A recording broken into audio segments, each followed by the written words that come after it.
Women we admire. This is a topic I really like because I feel like lately there has been like a movement of empowerment and women empowering each other. So I have been using social media to follow women who I admire, whether it's professionally or personally. And as I was thinking about this topic, who are the women in my life who I admire? I thought immediately of people who are close to me, my family, my friends, more than anyone famous. You know, there are women that I admire professionally specifically, but I think it's the women who I grew up seeing and seeing how they grew as a person, how they still grow as a person. Right. So I think that's more on a deeper level, the women I admire. That's kind of where I go when I think about that stuff. What do you guys think? I agree.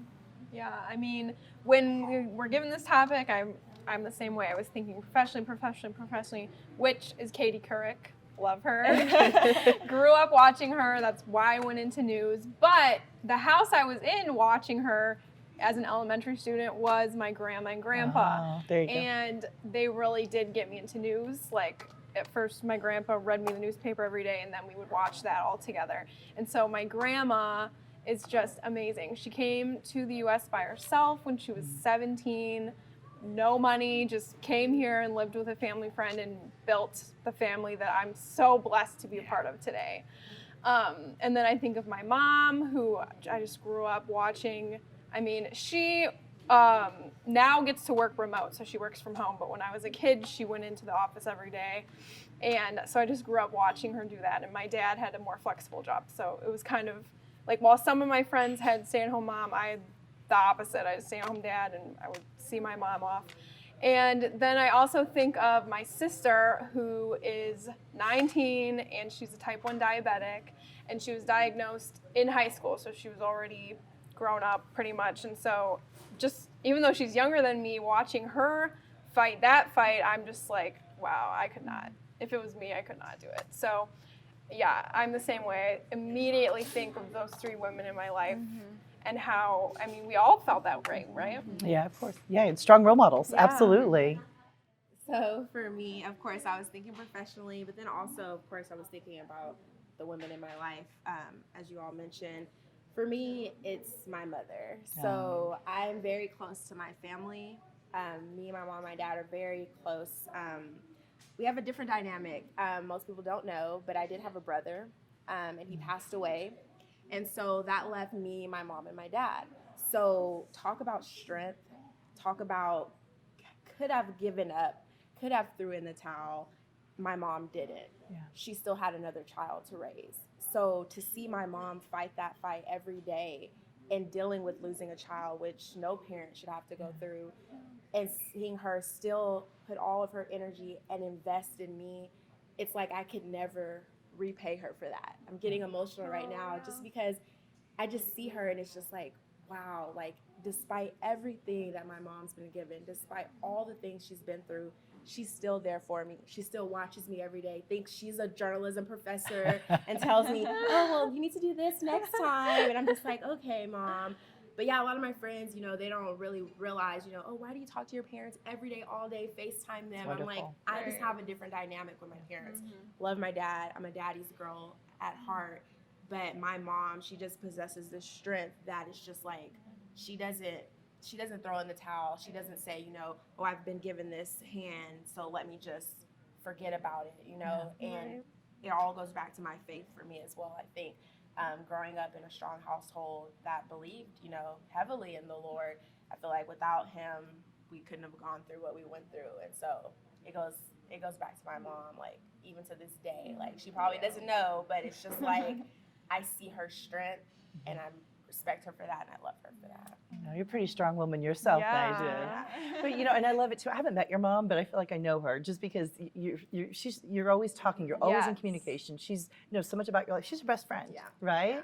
Yeah, and I like it because I told Nigel, I said, I hope my daughter and I have that relationship that you and your mother share too.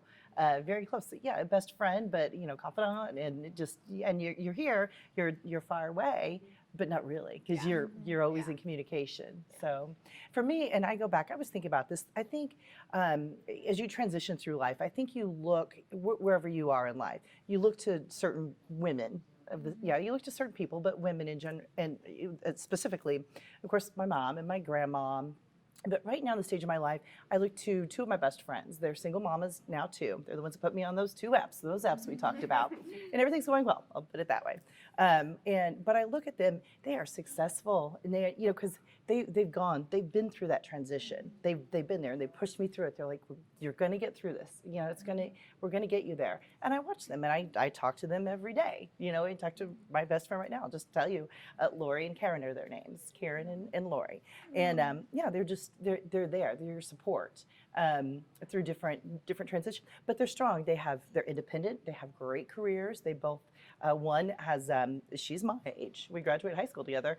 Her son is in his 20s, and one of her children just graduated high school, and she just put her youngest in 7th grade today, where I just put my youngest in 1st grade, and my friend Karen, I think she's in 3rd grade. So we're kind of at that same stage in life, but we've maintained a friendship through all these years and all these different, and they hit that point where I am now. So it kind of led me along the way, and I admire that. I really do. I look up to them. I'm like, if they can do that, I can do this, because they're holding my hand, and they did. So there's some strong support groups out there, and they can come from family, from friends, and I don't know if you have anyone specifically, or even our colleagues at work.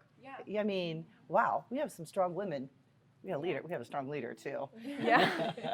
And for me, it goes like that too. You have those women that you know them, like our moms. I think we have a theme here. Our moms are someone we really look up to, and then women you interact with every day at work that you notice little things like, that's cool. Like, I like that she does that. I want to be like that. Or I want to learn from that.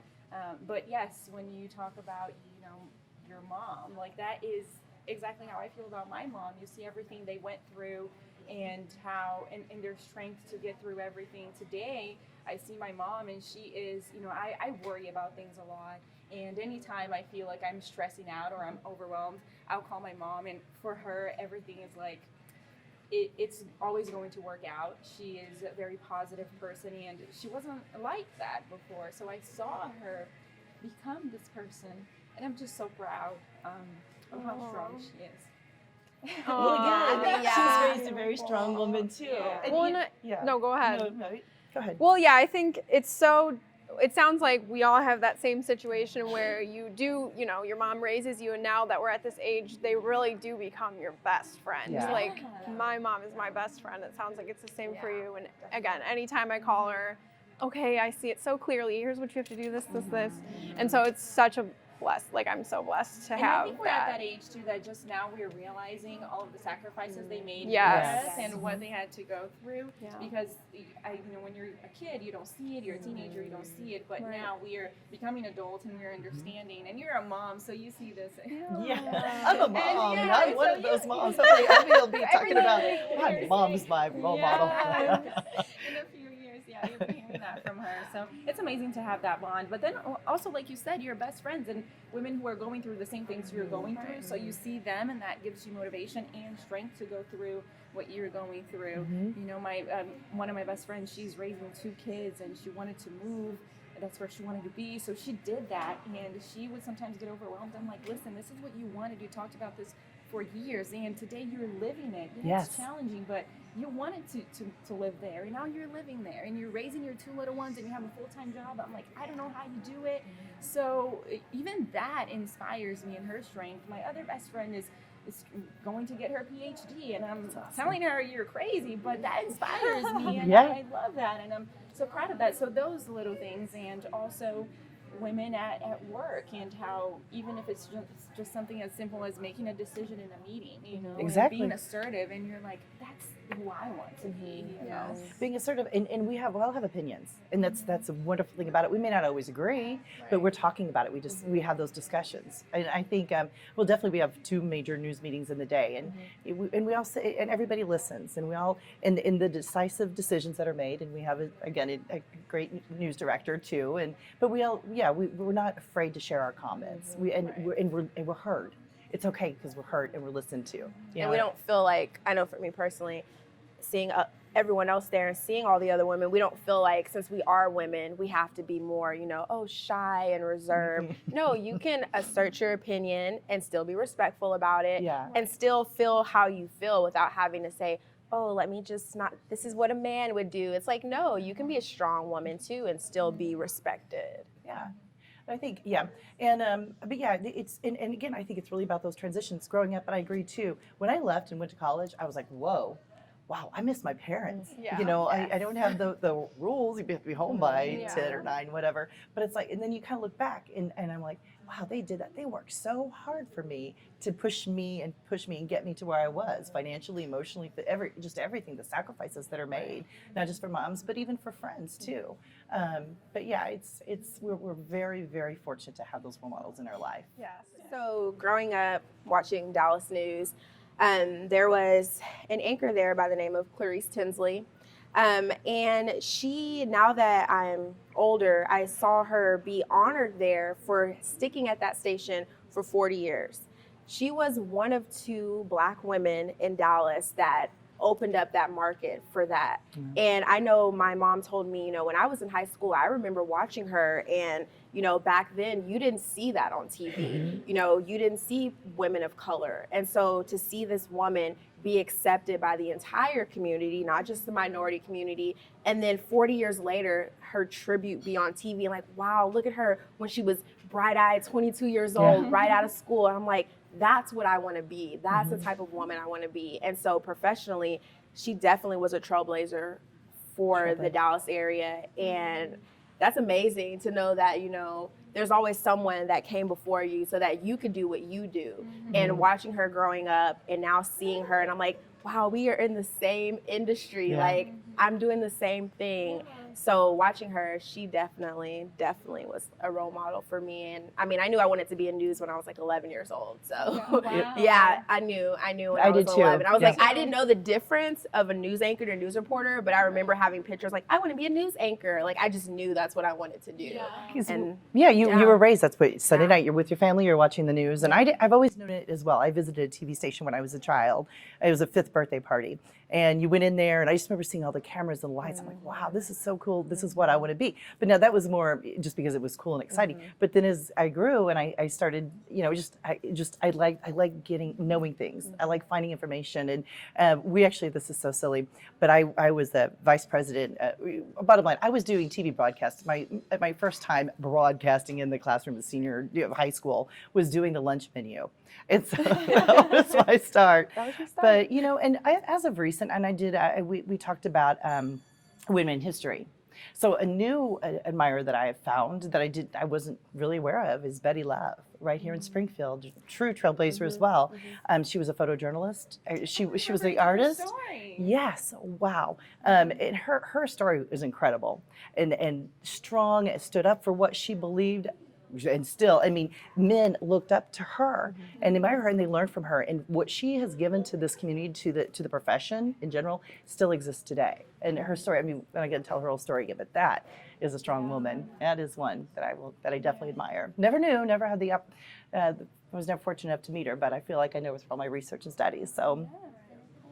Naja, you were talking about representation, and a little bit for me now, that's something I look for intentionally, and I see, women on CNN, for example. Ana Cabrera, she is, I think, the only Hispanic woman who's anchoring on CNN right now. So seeing her, like you said, it's like, okay, here is a trailblazer for me, someone who is paving the way for me.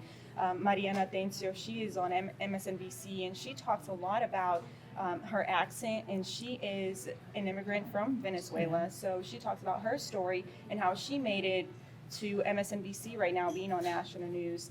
Morgan Radford, she's on MSNBC as well, and NBC, and I really like her more because of her personality. She's young. She is 30, I think, and she is also African American. She has a background where I think her grandmother, she grew up speaking Spanish because of her grandmother, so she has a very diverse background, and she is very open about it, and she does, stories where she's also speaking Spanish, and they just make it so normal and something that is not it's like there is no challenge almost. There's no barrier. Like this is possible, and it's something normal that we don't even have to talk about that it's different. It just is. So And it gives you, that's it's normal. That's very important. Representation is important. You want to see someone doing something that you want to do, and so I feel like I'm not just doing this for myself or for my family, but for other little girls and boys of color can say, wow, when I grow up, I can do this. I don't just have to go down one path. I don't have to be an athlete or this or that. I can do something else. And I feel like representation is so important. I remember one day I was talking to you and I was at the gym and had all the major networks on, national news, and every single station at that time, there was a Black woman on the TV at that time. Let's go back even 5 years ago. That probably wouldn't have been the case. And so to see people that look like me on the news, it's like, wow, because hopefully one day a child will see me and think, hey, she did it. Why can't I do it? And it's like, I feel like it's bigger than us. It's bigger than just, oh, this is what I want to do. Because at the end of the day, we're leaving a mark for someone else. Exactly. And you don't know if someone isn't already looking up to you. She is doing this, or I can too. There's a quote that says, you can't become what you don't see. So the more we see representation everywhere, like you said, not just an athlete, not just an actress or something, the more you're going to see different avenues and something that you can become. So that's who I look up to, I guess, women who look like me or sound like me or have a background that's similar to mine that are doing something I want to do in the future. Trailblazers. Trailblazers. Cheers. Yeah.